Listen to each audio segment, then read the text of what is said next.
Hello फ्लोनोस, this is Nikita and Whisper Stayfree Sofy. आज Indian market में जितने भी सैनिटरी पैड्स अवेलेबल है ये सब के सब डेडली है। यस, ध्यान से सुनना। नवंबर 2022 में एक दिल्ली बेस्ड एनजीओ ने इंडिया के इन 10 पॉपुलर सैनिटरी पैड्स को स्टडी किया था एंड बिलीव इट और नॉट, लेकिन इन सब में वोलेटाइल ऑर्गेनिक कंपाउंड्स, VOCs और थायराइड्स जैसे टॉक्सिक केमिकल्स पाए गए थे। अब ये केमिकल्स क्या करते हैं पता है? वेल, हाल ही में साउथ कोरिया की 3000 से ज्यादा औरतें अचानक से एक साथ रिप्रोडक्टिव हेल्थ इश्यूज एक्सपीरियंस करने लगी। फिर जब इस पे इन्वेस्टिगेशन हुआ तब मालूम पड़ा कि ये सारी औरतें तो एक ही कंपनी का पैड यूज करती थी। एंड फिर जिसमें फर्दर इन्वेस्टिगेशन से ये मालूम पड़ा कि ये बीमारियां तो वही VOCs और थायराइड्स जैसे टॉक्सिक केमिकल्स की वजह से पहुंच रही, जो आज ऑलमोस्ट हर इंडियन सैनिटरी पैड्स में कॉमन बात है। बट ये सबसे भी ज्यादा कंसर्निंग बात तो ये है कि ये जो टॉक्सिक केमिकल्स की बात हम करते आ रहे हैं, ये एक बार के लिए औरतें खा भी लेना, that is way better as compare to अपने वजाइना से इन केमिकल्स को कांटेक्ट में आने देने से। यस, वेल 1999 में एक एक्सपेरिमेंट हुआ था जिसमें कुछ फीमेल सब्जेक्ट्स को इक्वल क्वांटिटी में एस्ट्रोजन, जो एक हार्मोन होता है, उसके डोजेस को एडमिनिस्टर किया गया था। आधी औरतों को एस्ट्रोजन ओरली यानी कि मुंह से निगलने बोला था और आधी औरतों को वजाइना के थ्रू एडमिनिस्टर किया था। अब बिलीव नहीं करोगे, लेकिन जिन सब्जेक्ट्स को वजाइनली डोज दिया गया था ना, उनके ब्लड में एस्ट्रोजन लेवल 10 टाइम्स हायर था एज कम्पेयर टू वो औरतें जिन्होंने इसे ओरली पिया था। कहने का मतलब है कि जो वजाइना की स्किन होती है बहुत ही ज्यादा सेंसिटिव होती है और बाकी के बॉडी के स्किन के कंपैरिजन में ये बहुत ज्यादा पर्मिएबल भी होती है, एब्जॉर्बेंट होती है। एंड इसीलिए डॉक्टर्स खुद ये कहते हैं कि वजाइना के स्किन पे कोई भी केमिकल टच करना उस केमिकल को खुद खाने से भी ज्यादा डेंजरस है। So now you get it right. सवाल लिटरली भारत की आधी आबादी की जान का है, लेकिन इसके बावजूद इस इशू पे इतना केयरलेसनेस क्यों? देखो, एक छोटे से एग्जांपल से समझाती हूँ। So as it turns out कि इंडिया में सैनिटरी पैड्स का केमिकल कंटेंट के लिए कोई क्लियर रेगुलेशंस है ही नहीं। इनफैक्ट इंटरेस्टिंगली, अगर आप सैनिटरी पैड्स का पैकेट देखोगे ना, तो उस पे इंग्रेडिएंट्स का लिस्ट ही नहीं होता है, क्योंकि सैनिटरी पैड्स को मेडिकल प्रोडक्ट की कैटेगरी में इंक्लूड किया जाता है। बट वेट, लूपहोल प्रोसेस का ये है कि मेडिकल प्रोडक्ट्स को इंग्रेडिएंट लिस्टिंग से छूट है एंड यही तो है इसका सबसे बड़ा स्कैम।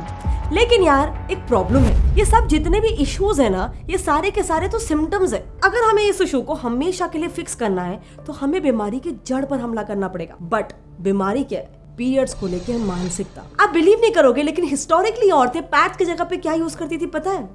मिट्टी, राख, इवन मॉस। इसके बाद अलग अलग टाइप के कुछ मेंस्ट्रुअल रग्स या फिर क्लॉथ यूज होने लगे जिनको क्लीन करके रीयूज करना पड़ता था। बट ये ऑब्वियसली स्टेबल नहीं रहते थे, सो कुछ समय बाद इसके लिए कुछ ऐसे सैनिटरी बेल्ट्स भी मार्केट में आ गए थे। अब इसे देख के ही मालूम पड़ा कि कोई भी इससे कंफर्टेबल कैसे रहेगा। सो ये कंफर्ट के इशू को ही फिक्स करने के लिए इन्वेंशन हुआ सैनिटरी पैड्स का, जो कि इंटरेस्टिंगली वर्ल्ड वॉर 2 के दौरान कुछ नर्सेज ने किया था, वो भी आदमियों के लिए। देखो, घायल सोल्जर्स को ट्रीट करने के लिए उस समय सेल्यूकॉटन नाम का एक एब्जॉर्प्टिव मटेरियल यूज होता था। तब कुछ नर्सेस को रियलाइज हुआ कि ये मटेरियल तो मेंस्ट्रुअल ब्लड को भी सोक करने के लिए एकदम परफेक्ट है। एंड ऐसे ही the first sanitary pad was made and then slowly 1970s तक आज जैसे सैनिटरी पैड्स यूज होता है, जो स्टिक ऑन पैड्स वाले होते, वैसे भी मार्केट में कमर्शियली आने लग गए थे। बट पैड्स इन्वेंट होने के बावजूद भी, फीमेल हाइजीन का ये इतना इंपॉर्टेंट प्रोडक्ट होने के बावजूद, पीरियड्स और पैड्स हमारे सोसाइटी में एक बहुत इंपॉर्टेंट टैबू थे।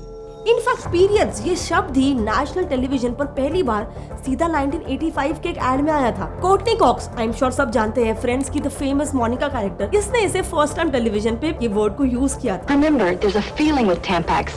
It can actually change the way you feel about your period. In fact आज भी क्या आपने नोटिस किया है, बहुत समय तक सैनिटरी पैड्स के एड्स में ब्लड को रिप्रेजेंट करने के लिए ब्लू जेल जैसा लिक्विड दिखाया जाता था। And if you think about it, एक टॉप सैनिटरी पैड्स के ब्रांड का नाम भी विस्पर है। I mean, क्या आपको ये आयरॉनिक नहीं लगता?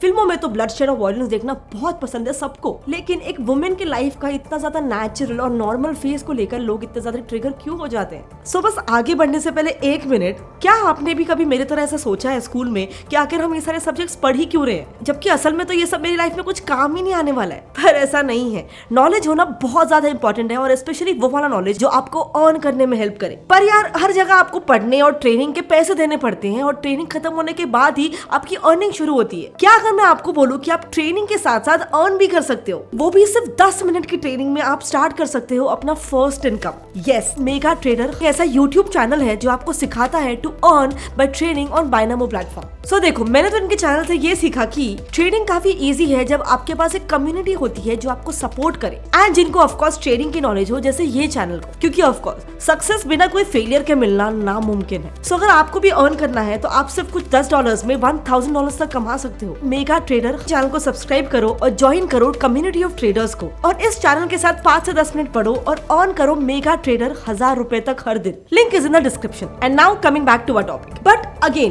क्वाइट इंटरेस्टिंगली हमारा माइंडसेट कि इंडियन सोसाइटी आज भी पीरियड्स को लेके बहुत ज्यादा नैरो माइंडेड है, well that is not completely true. कुछ इंडियन कल्चर्स में तो मेंस्ट्रुएशन को ओपनली ऑनर और सेलिब्रेट किया जाता है, जैसे ओडिशा का फेमस राजा फेस्टिवल। इस 3 दिन के त्योहार में रेन्स का वेलकम किया जाता है, ये मान के कि इस दौरान हमारी पृथ्वी माता मेंस्ट्रुएट कर रही है। एंड इसमें सभी मेंस्ट्रुएटिंग औरतों को भी जिनको पीरियड्स है उनको गॉडेसेस की तरह ट्रीट किया जाता है। सिमिलरली असम में भी हर साल 3 दिन का एक महोत्सव होता है, जिसमें ऐसा माना जाता है कि वहाँ की जो लोकल गॉडेस है कामाख्या देवी, वो मेंस्ट्रुएट कर रही है। एंड इसीलिए उसी दौरान उन्हें रेस्ट और प्राइवेसी देने के लिए मंदिर के द्वार भी तभी बंद रखे जाते हैं। इसके अलावा तमिलनाडु और दूसरे दक्षिण भारतीय राज्यों में भी लड़की के फर्स्ट पीरियड्स को बहुत जोरों शोरों से सेलिब्रेट किया जाता है। इसे हाफ साड़ी फेस्टिवल भी कहा जाता है, जहाँ पे लड़कियों को आधी साड़ी पहनाकर उनकी पूजा की जाती है और उन्हें बहुत सारे गिफ्ट्स भी दिए जाते हैं। इनफैक्ट हिंदू धर्म में तो कॉस्मिक योनि यानी कि वजाइना को यूनिवर्स की शुरुआत का एक सिंबल माना जाता है, एंड इसीलिए हमारे धर्म में योनि पूजा भी बहुत प्रेवलेंट है। So basically my point is कि हमारे कोई भी वेदास या फिर कोई भी हिंदू स्क्रिप्चर्स में ऐसा कहीं भी एक्सप्लिसिटली नहीं कहा गया है कि जो मेंस्ट्रुएशन होता है वो एक बहुत ही बुरी या फिर बहुत ही इम्प्योर चीज है। बट इस सब के बावजूद भी आज हम सबको पता है हमारे कल्चर में मेंस्ट्रुएशन को लेकर टैबू है ही। अब हाल ही में हुए एक इंसिडेंट को ही ले लो। इसमें बिहार के एक स्टूडेंट ने एक IAS ऑफिसर को एक सिंपल सा सवाल पूछा। हर कुछ के लिए तो सरकार देती ही है, जैसे कि पोशाक का, छात्रवृत्ति, तो क्या मतलब 20 और 30 रुपये का ये इस पर नहीं दे सकते हैं? अब इस सवाल पर उस IAS ऑफिसर ने ये जवाब, 20 और 30 रुपए का इस पर भी दे सकते हैं, कल को जीन पैंट भी दे सकते हैं, परसों को सुंदर जूते क्यों नहीं दे सकते हैं, नर्सों को वो नहीं कर सकते हैं, और अंत में जब परिवार नियोजन की बात आएगी तो निरोध भी मुफ्त में ही देना पड़ेगा, है ना। सैनिटरी पैड जैसे बेसिक नेसेसिटी को लेकर हमारे देश के एजुकेटेड इंडिविजुअल्स का ये ओपिनियन है, उसे सीधा जीन से कंपेयर किया जा रहा है। एंड माइंड यू, इसके रिगार्डिंग स्टैट्स भी बहुत कंसर्निंग है। इंडिया में 70% गर्ल्स अपने फर्स्ट पीरियड्स आने पर मेंस्ट्रुएशन क्या होता है उसके बारे में उन्हें कोई जानकारी ही नहीं होती है। 28% इंडियन वुमेन ने पीरियड्स के दौरान आइसोलेशन फेस किया है,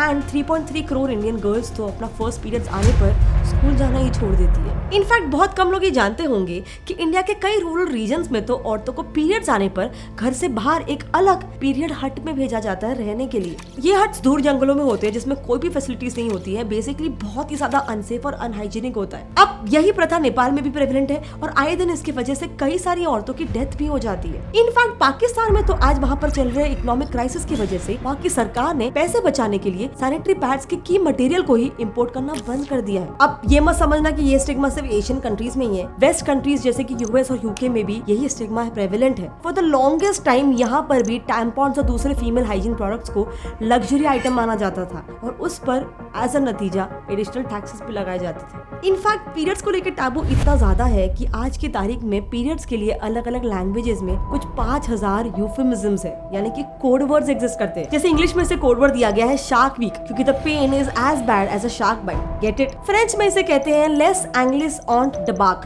मेरा फ्रेंच इग्नोर करना, लेकिन इसका मतलब है the English have landed. And India के कई सारे रीजनल भाषाओं में भी पीरियड्स के लिए कुछ कोड वर्ड्स एग्जिस्ट करते हैं, जैसे कि हिंदी में कभी कभार इसे कहते हैं महीना चढ़ जाना, तमिल में इसे कहते हैं पुरातु आई और मलयालम में पुराता कुका, दोनों का मीनिंग है आई एम आउटसाइड। मराठी में इसे कावड़ा शिवण्याला कहते हैं, यानी कि कौवा छू के चला गया। Now as funny as it may sound, लेकिन माय पॉइंट इज कि जब all over the world and specially हमारे देश में ही इस बायोलॉजिकल प्रोसेस को लेके इतना ज्यादा स्टिग्मा, इतना टैबू, इतना शेम अटैच्ड होगा, तो क्या सही में आपको लगता है कि कोई इस मुद्दे पर बात भी करना चाहेगा?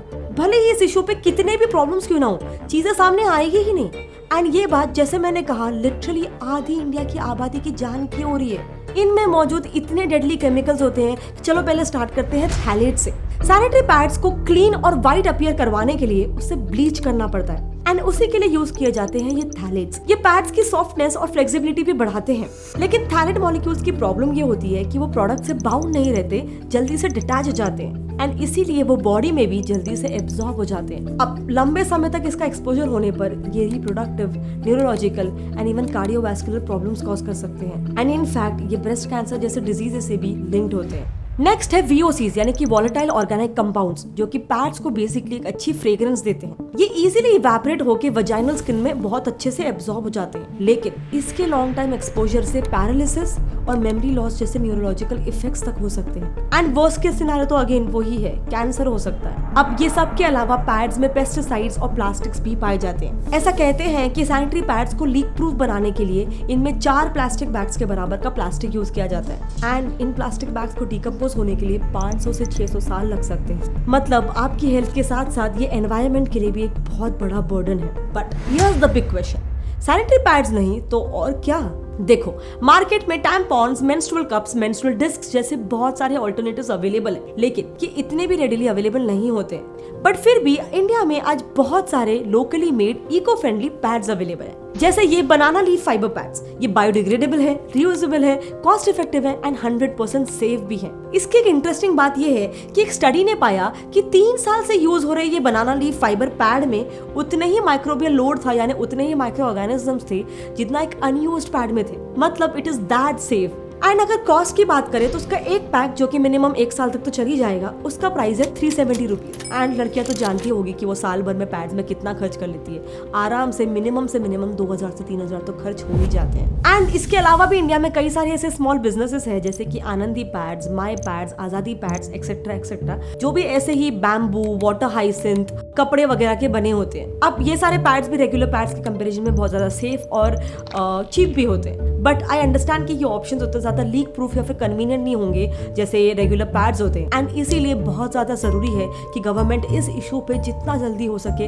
कोई रेगुलेशंस लेकर आ सके। क्योंकि इंटरेस्टिंगली अगर कैलकुलेट करें तो एक एवरेज औरत अपने लाइफ के 10 साल पीरियड्स में ही बिताती है। एंड ये ड्यूरेशन भी अभी और बढ़ते जा रहा है, क्योंकि आजकल तो 7-7 साल की लड़कियां भी प्यूबर्टी हिट कर रही है। यस, आपने नोटिस नहीं किया, आजकल स्कूल जाने वाली लड़कियां भी एकदम मैच्योर लगने लग गई है। ऐसा क्यों हो रहा है? आजकल इंडिया में लड़कियों को प्यूबर्टी इतना जल्दी क्यों हिट कर रहा है? वेल, इसके पीछे का रीजन बहुत ज़्यादा इंटरेस्टिंग है। अगर आपको जानना है तो इस पर हमने ऑलरेडी एक पूरा डिटेल वीडियो बना रखा है, आप उसको यहाँ पे क्लिक करके देख सकते हो। इसके अलावा क्या आपके पास कोई और ऑल्टरनेटिव है रेगुलर पैड्स के अलावा, तो आप उसे नीचे कमेंट सेक्शन में डाल सकते हो। Because I don't think sanitary pads और उसके केमिकल्स पे कोई इतना सोचता भी है। इसलिए प्लीज जितना हो सके इस वीडियो को अपने सारे फैमिली मेंबर्स पे शेयर करो।